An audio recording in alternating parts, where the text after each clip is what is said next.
Hello students, आज का हमारा टॉपिक है टोरॉइड। और आज के इस टॉपिक में हम टोरॉइड की कंस्ट्रक्शन, उसकी वर्किंग और उसकी एक्सिस पर मैग्नेटिक फील्ड की डेरिवेशन, हम ये सब टॉपिक्स कवर करने वाले हैं।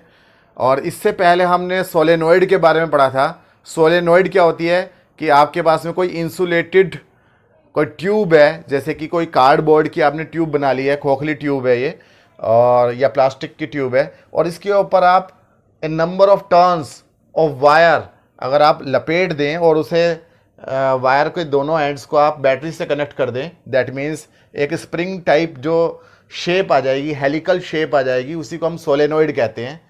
और अगर हम किसी सोलेनोइड के दोनों एंड्स को आपस में ज्वाइन कर दें तो वो बन जाती है एक टोरॉइड। तो टोरॉइड क्या होती है? एक endless solenoid is called toroid. तो सोलेनोइड बनाने के लिए, टोरॉइड बनाने के लिए हम क्या करेंगे, ये आपके पास में एक नंबर ऑफ टर्न्स हैं सोलेनोइड के, हमने इसे रोटेट कर रखा है और इस तरीके से आप देखते हो यहाँ पर से मान लिया करंट ऊपर जा रहा है, यहाँ से गया अंदर की तरफ और फिर यहाँ से आउटवर्ड निकल के आ गया, फिर अंदर गया करंट और फिर आउटवर्ड निकल के आ गया, फिर इनवर्ड गया इस बोर्ड के प्लेन के अंदर की तरफ और फिर आउटवर्ड निकल के आ गया इस तरफ, फिर इनवर्ड गया, फिर आउटवर्ड निकल के आ गया। तो इस तरीके से यहाँ ए नंबर ऑफ टर्न्स हैं, यानी कि ये छोटे छोटे से सर्कुलर लूप्स हैं जिसमें करंट फ्लो कर रहा है। और फाइनली जब ये करंट यहाँ से आएगा तो ये बैटरी के अंदर वापस एंटर कर जाएगा। तो यहाँ जो है करंट कैरिंग ये एक स्प्रिंग है जिसके दोनों एंड्स को हमने मिला दिया है और इसके अंदर क्या हो रहा है, करंट यहाँ से अंदर जा रहा है और फिर वापस बाहर की तरफ आ रहा है, अंदर जा रहा है, बाहर की तरफ आ रहा है। तो इस तरीके से आप ये देखिए कि यहाँ मैग्नेटिक फील्ड किस डायरेक्शन में जनरेट होगा। जिस डायरेक्शन में करंट घूम रहा होता है उस डायरेक्शन में अब अपनी फिंगर्स को घुमाते हैं, फिंगर्स को कर्ल करते हैं, तो जिस डायरेक्शन में थंब की डायरेक्शन आती है वो डायरेक्शन मैग्नेटिक फील्ड की डायरेक्शन होती है। तो इसका अपना एक मैग्नेटिक फील्ड जनरेट हो जाएगा और वो यूनिफॉर्म मैग्नेटिक फील्ड, यूनिफॉर्म का मतलब पूरे इस सर्कुलर शेप में उसकी वैल्यू सेम रहेगी और ये क्लॉकवाइज मैग्नेटिक फील्ड जनरेट हो जाएगा। मैग्नेटिक फील्ड की वैल्यू होगी बी। अगर किसी एक पॉइंट पर देख रहे हैं तो वेक्टर से हम डिनोट करेंगे, magnetic field is a vector quantity, तो वेक्टर बी हो जाएगा। तो इस वेक्टर बी की वैल्यू कितनी होगी, इसका मैग्नीट्यूड कितना होगा, उसी को आज हमें कैलकुलेट करना है। एम्पियर सर्क्यूटल लॉ का हम यूज करेंगे। आपने एम्पियर सर्क्यूटल लॉ वाला टॉपिक पहले पढ़ लिया होगा, जिसने नहीं देखा है वो मेरे चैनल को सब्सक्राइब आपने कर ही रखा होगा, अगर नहीं किया है तो चैनल को सब्सक्राइब करें और क्लास 12th की प्लेलिस्ट में जाएं और उसमें आप जितने भी टॉपिक्स हैं क्लास 12th के आप उन्हें पढ़ सकते हैं। तो इसी टोरॉइड को हम दोबारा से कंस्ट्रक्ट करेंगे एक आसान तरीके से, जिससे कि हमारे को ज़्यादा अच्छे से समझ में आए। तो आप ये देखिए कि यहाँ से करंट अंदर जा रहा है और फिर यहाँ से बाहर निकल रहा है, ये इनवर्ड और यहाँ से आउट, इधर इन इधर आउट, इधर इन और इधर आउट, आउटवर्ड बाहर की तरफ। तो जो करंट बाहर की तरफ निकलता है उसे हम डॉट से रिप्रेजेंट करते हैं और जो करंट इन जाता है यानी अंदर की तरफ जाता है बोर्ड के प्लेन के परपेंडिकुलर इनवर्ड, तो उसे हम क्रॉस से रिप्रेजेंट करते हैं। तो इसी की इक्विवेलेंट फिगर डेरिवेशन को करने के लिए मैं यहाँ पे बना रहा हूँ। ये जो सारे क्रॉस हैं ये सर्किल की शेप में है और ये क्रॉस अंदर जाते हुए करंट्स इन पॉइंट्स को रिप्रेजेंट कर रहे हैं जहां करंट अंदर जा रहा है। और इसी के पास में जितने नंबर ऑफ क्रॉस होंगे उतने ही नंबर ऑफ डॉट्स भी होंगे। तो ये डॉट्स जो हैं ये आउटवर्ड करंट को शो कर रहे हैं। तो इस तरीके से इसकी इक्विवेलेंट फिगर यहां पे बन गई है आपकी।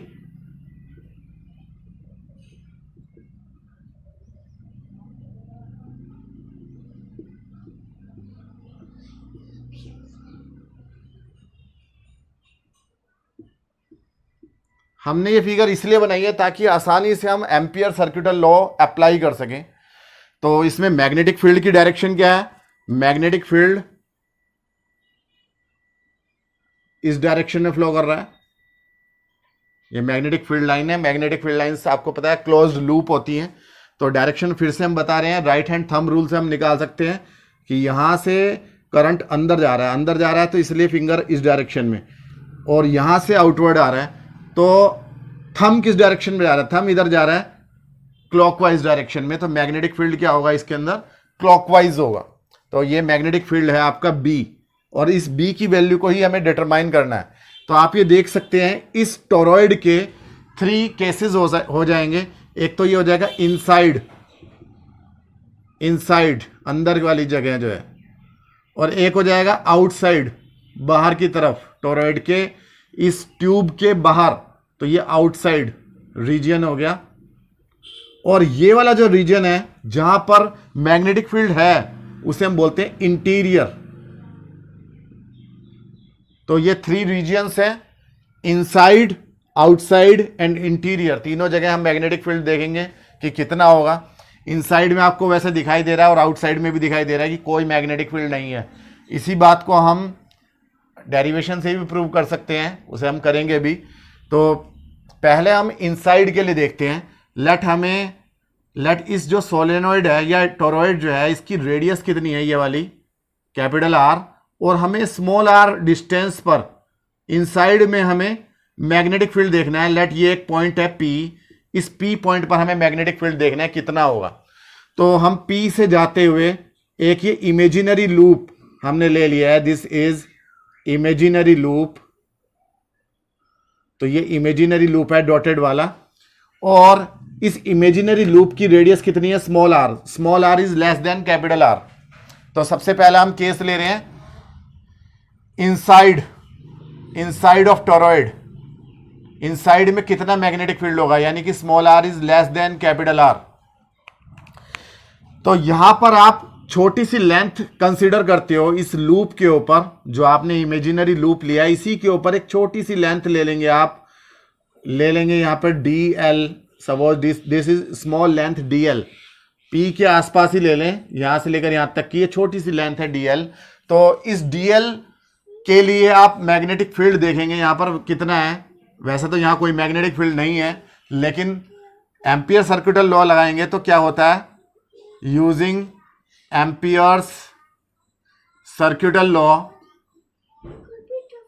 एम्पियर सर्किटल लॉ क्या है, close integration vector B dot vector D L is equal to होता है mu naught into I total. जितना भी टोटल करंट इसके अंदर से जा रहा है वो वाला। यहां पर वैसे तो मैग्नेटिक फील्ड है भी नहीं, लेकिन हम इसे मान सकते हैं कि शायद यहां पे कुछ मैग्नेटिक फील्ड हो। देखते हैं कितना होगा। अगर होगा भी तो उसे हम बी से ही रिप्रेजेंट कर रहे हैं, और डीएल लेंथ के लिए हम इंटीग्रेशन करेंगे इस मैग्नेटिक फील्ड का डॉट प्रोडक्ट का। तो यह आ जाएगा B D L cos theta. आपको पता है ए डॉट बी क्या होता है, ए बी कोस थीटा। और इसका क्या हो जाएगा, क्लोज इंटीग्रेशन। क्लोज इंटीग्रेशन का मतलब इस पूरे सर्किल पे हम इंटीग्रेशन करेंगे, जहां से चले हैं वहीं पर आएंगे।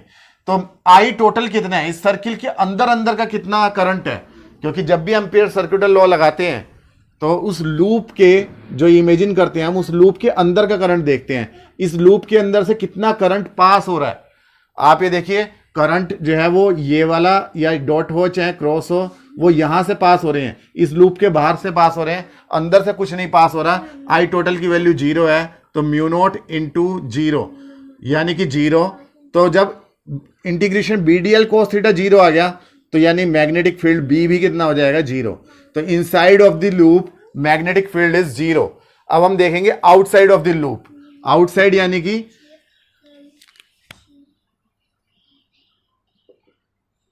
Small R is greater than capital R. Outside में भी आपको पता है कितना आना चाहिए, 0 ही आना चाहिए। तो आउटसाइड का प्रूव करने के लिए हम एक और इमेजिनरी सर्किल ड्रॉ करते हैं। ये सर्कुलर लूप है इमेजिनरी। इस इमेजिनरी सर्किल के ऊपर इसकी रेडियस भी आप अलग ले लें।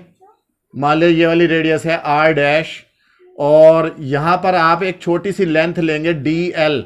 इस पॉइंट पे अगर आपको मैग्नेटिक फील्ड फाइंड करना है तो इसके लिए आप छोटी सी लेंथ लेंगे डी एल, और यहाँ मैग्नेटिक फील्ड को आप अगर बी से डिनोट कर रहे हैं तो vector B dot D L का क्लोज इंटीग्रेशन करेंगे, एम्पियर सर्कुलर लॉ लगाएंगे और इज इक्वल टू रखेंगे mu naught into I total, जहां आई टोटल होगा इस आउटवर्ड जो सर्किल है, आउटसाइड वाला सर्किल, इसके अंदर का टोटल करंट।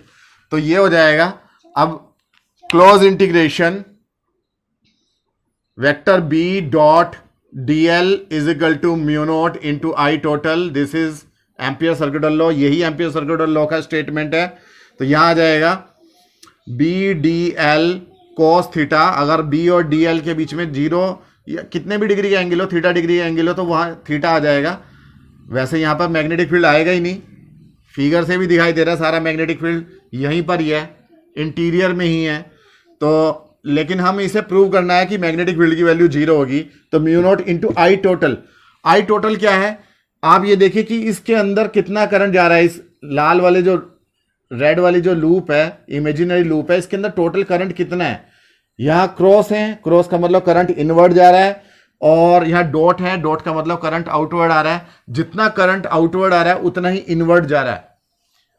देखो ना, यहाँ इसमें देखो टोरॉइड में कि जितना जो है आउटवर्ड निकल के आ रहा है वही टर्न अंदर जा रहे हैं, फिर वही टर्न बाहर आ रहे हैं, फिर वही अंदर जा रहे हैं। तो टोटल करंट इनवर्ड और आउटवर्ड कितना हो जाएगा, जीरो। अगर हम इनवर्ड वाले को पॉजिटिव लेते हैं तो आउटवर्ड वाला नेगेटिव हो जाएगा और रिजल्टेंट कितना बैठ जाएगा, जीरो। तो म्यू नॉट इंटू जीरो, तो यानी कि हो जाएगा जीरो। तो मैग्नेटिक फील्ड भी कितना आ जाएगा, आउटसाइड में जीरो। जिस तरीके से इनसाइड में जीरो आया बिकॉज आई टोटल जीरो था, वैसे ही आउटसाइड में भी आई टोटल जीरो है, तो यहां पर भी जीरो ही आएगा। अब हमारा बचा है इंटीरियर में, जो कि ज्यादा इंपॉर्टेंट है। तो इंटीरियर का मतलब यह है कि small R is equal to capital R. जो हम यहां इमेजिनरी सर्किल लेते हैं वो इस बार हमें इसी लूप के ऊपर ही लेना पड़ेगा। जो मैग्नेटिक फील्ड लाइन है बी से डिनोट कर रखा है, ब्लू लाइन हमने यहां शो कर रखी है, इसी लूप के ऊपर ही हमें इमेजिनरी सर्किल यहीं लेना है, इसके साथ में ही। तो ये इमेजिनरी सर्किल है, ठीक है, क्योंकि इमेजिन करना पड़ता है magnet circle ampere circular law को अप्लाई करने के लिए, और इसी के ऊपर हमें एक डीएल लेंथ लेनी पड़ती है, चाहे वो यहाँ ले लो, चाहे यहाँ, चाहे यहाँ। तो ये छोटी सी लेंथ है डीएल, और ये रेडियस यहाँ तक की कितनी है, कैपिटल आर। तो आप ये देखो, इस डीएल के लिए वेक्टर डीएल की किसी ना किसी डायरेक्शन होगी, चाहे तो डीएल इस डायरेक्शन में ले लो, चाहे इस डायरेक्शन में ले लो। वैसे हम डीएल को बी की डायरेक्शन में ही ले लेते हैं, तो डीएल क्लॉकवाइज और वेक्टर बी भी क्लॉकवाइज। इसी पॉइंट पर जो मैग्नेटिक फील्ड है वो इस डायरेक्शन में है। तो मैग्नेटिक फील्ड बी और डीएल वेक्टर के बीच में एंगल कितना है, जीरो। बस यहीं से ही आपका डेरिवेशन हो जाएगी। Close integration vector B dot vector DL is equal to mu naught into I total. तो यहां एंगल जीरो है, तो close integration B D L cos zero is equal to mu naught into I total. पहले हम left side को solve करते हैं। Cos zero की वैल्यू कितनी होती है, 1। बी जो है कांस्टेंट है इस पूरे इमेजिनरी सर्कुलर लूप पर। चाहे हम यहाँ देखें मैग्नेटिक फील्ड वही यहाँ जा रही है, फील्ड लाइन वही यहाँ जा रही है, तो सब जगह बी की वैल्यू उतनी है जितनी कि यहाँ पर है। तो एज ए कांस्टेंट हम ट्रीट करेंगे, इसे बाहर ले लेंगे, तो बी बाहर आ जाएगा। क्लोज इंटीग्रेशन आ जाएगा आपका सिर्फ डीएल लेंथ का, और इजिकल टू हो जाएगा mu naught into I total. अब आई टोटल की वैल्यू कितनी है वो हमें देखनी है, थोड़ा सा हमें रफ करना पड़ेगा। उम्मीद है कि आपने इसे नोट कर लिया होगा या स्क्रीनशॉट ले लें।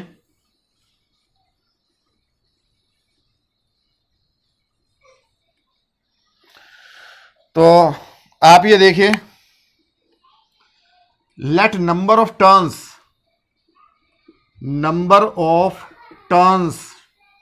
Of wire per unit length